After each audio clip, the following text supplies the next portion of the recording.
It's Ohio State. It's Penn State. Big noon. Happy Valley. Quick sidebar. If you're a Penn State student, I know it hurts a little bit. It's not a whiteout game. I get there's a bunch of traditions within the Big Ten or a bunch of rules that are like archaic within the Big Ten.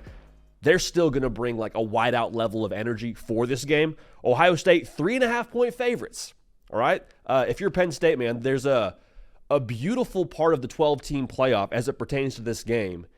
Nobody inside that building is thinking like, hey, we can drop this game and still make the playoff. Nobody's actually thinking that.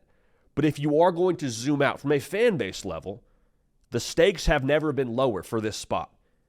Because what I just said, you could, in theory, lose to Ohio State, regardless of the score, and I think be in really good position to still make that 12-team dance. Now, you play to win, but I'm just saying now, lower stakes, in theory, should equate to less pressure. Less pressure should equate to, in a lot of cases, not playing tight. Not playing tight equates to playing pretty well. So the bottom line here is Penn State, I mean, outside of this team in itself, I think the spot lends itself to a very dangerous Penn State operation. Ohio State fans, Penn State fans, make sure you subscribe right here to the On3 YouTube channel. I've had a lot of y'all join the show within the last few months. So if you want to join your Penn State or Ohio State faithful, make sure you're subscribed right here. The Hard Count brought to you by our friends over at Prize Picks. Have a square that we love for you in this game a little bit later. But code HARDCOUNT, $5 in lineups when you play, $50 in promo funds. All right, so go ahead and use that code. Even if we don't win, but we expect to win. Even if we don't win, though, still get $50 in promo funds. Back to the prediction. Now for Ohio State, they've already lost a game. Okay, now they lost to Oregon. That was very, very well documented. They lost by a point to the best team in college football right now if you're trusting the polls. A lot of pressure, I think, in the sense that if they were to drop one more, I don't think they're out of the 12-team playoff. But, I mean, just think about the conversation that was had after Ryan Day and company lost by 1 point on the final play to Oregon. Everyone's saying, well, can Ryan Day win the big one? Is he the right guy? And, again, 1 point to what is now the best team in college football in Oregon. Think about if they were to lose another one. There's pressure in performance here for Ohio State. Now, on the flip side of that, what I would say is that's why you go to Ohio State, to have pressure, to have expectations, for people to break their televisions whenever you don't make the college football playoff or don't win the national championship. So it is what it is. Now, in this game, Ohio State, man, everyone's going to say this week, and we're going to say the exact same thing. Like, offensive line, man, I get it. We're shuffling the deck a little bit, dealing with some injuries. Got to answer the call to action here. Because as much as I love Nebraska and Matt Rule and what they have going out there, Penn State's a better football team. Penn State's better in the trenches. And so if you go out there and run for 2 yards a carry, on the road, mind you, against a more talented roster, and just straight up a better offense, things are going to get very uncomfortable. And this game, I think, could very much so end up in a way where the good folks in Happy Valley, I don't know if they would storm the field for a win over Ohio State. Gut says they would. Offensive line, we got to answer the call to action here. You cannot be one-dimensional on the road against a roster like Penn State. Now, Penn State's offense, I think, is really interesting because Drew Aller goes out of the game against Wisconsin and did not come back in the second half. Those are the facts. Bo Prabula now, different kind of quarterback than Drew Aller, and Drew Aller is probably the guy, and I use this comp a lot when we talk about quarterbacks, but like if you were to do a pro day, Drew Aller in shorts and a t-shirt probably performs better in that setting than a Bo Prabula would. But I think this situation is interesting because in college football now, I think context and situations and the opponent, that's really what dictates how you should operate. If you can't just dictate terms, and quite frankly, with Ohio State's roster and what they have up front, I don't think Penn State can just call whatever they want and dictate terms to Ohio State. I think the matchup is too even for that. I think Bo Prabula gives Penn State a better chance to win this football game. And again, that's not me dunking on Drew Aller. I'm just saying for what the situation requires. Because what will it require to beat Ohio State? I think, just to put it simply, more chances at positive plays. Okay? So in theory there, you're also saying, well, more chances for positive plays also equates to less chances for negative plays. Now, there's also the experience factor, right? I understand that Drew Aller played more football. I get that. So you factor in the idea that, okay, Bo Prabula, big spot. Does he have some bad turnovers? I don't know. But the mobility of Bo Prabula and the fact that Ohio State will have to account for that, and the fact that, okay, hey, if they do dial up the exotic blitz, as Jim Knowles has been known to do, Bo Prabula has a little bit more giddy up and go to escape the pocket, break contain, make something happen downfield, or just pick up 7 with his legs. Drew Aller doesn't give you that. Now, he's what you would call sneaky athletic, which is every NFL draft analyst's favorite term, but he's not someone that you're actually accounting for when it comes to your defensive scheme throughout the week. Also, Bo Prabula, I'll say this, I think with what he is as a running threat, you also haven't seen as much of that if you're Ohio State.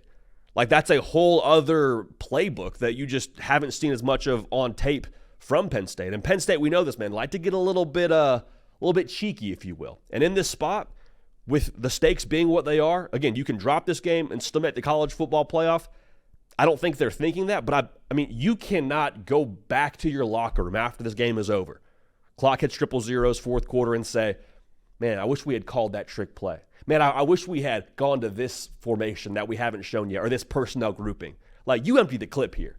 And with Bo Prabula going back to his mobility and the way that he could keep Ohio State, quite frankly, on their heels defensively, I think he's the guy you roll with here. Now, again, I don't think we'll have a gauge for this until potentially we actually watch the game, or at least on Saturday. I'd be surprised if we don't see both. But again, I think Bo Prabula, with his mobility, with Ohio State's aggressive nature defensively, he gives you the best chance to win.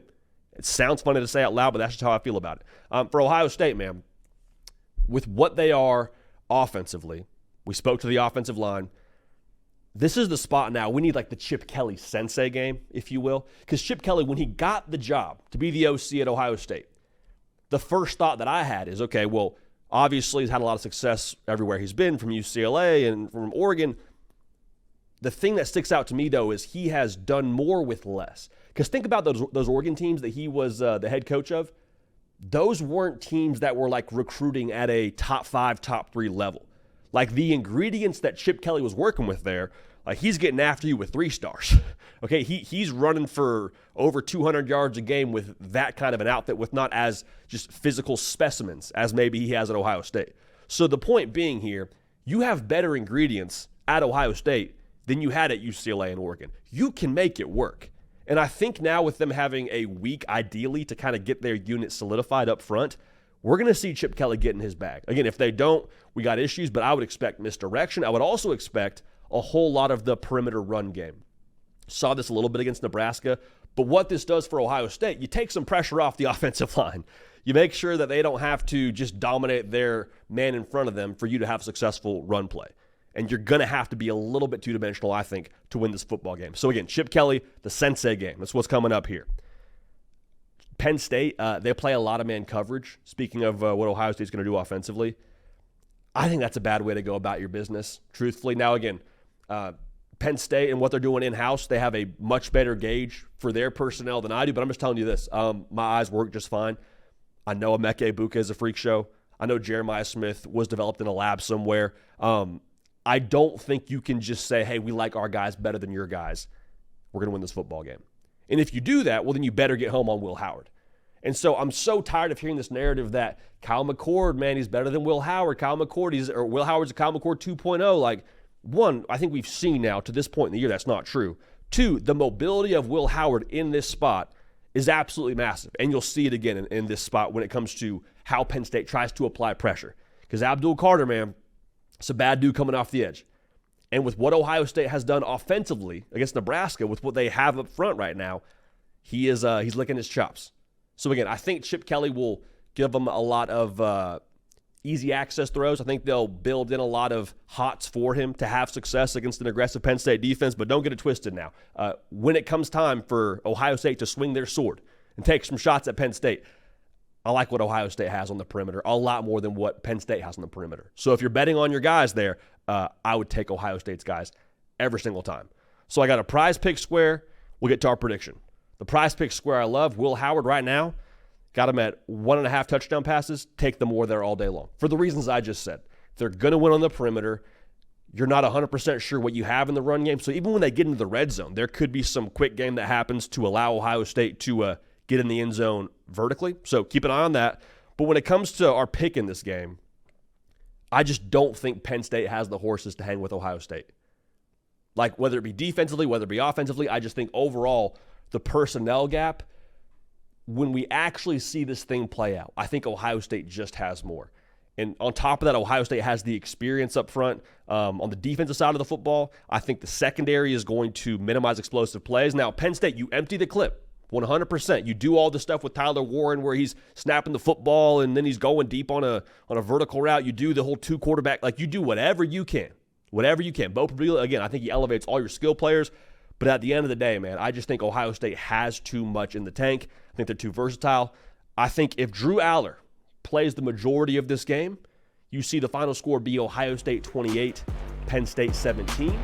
If it's a Bo Prabula kind of game for Penn State, I think you see Ohio State win 28-24. So a little bit closer, but either way, man, I'm taking the Buckeyes to win, taking the Buckeyes to cover in Happy Valley.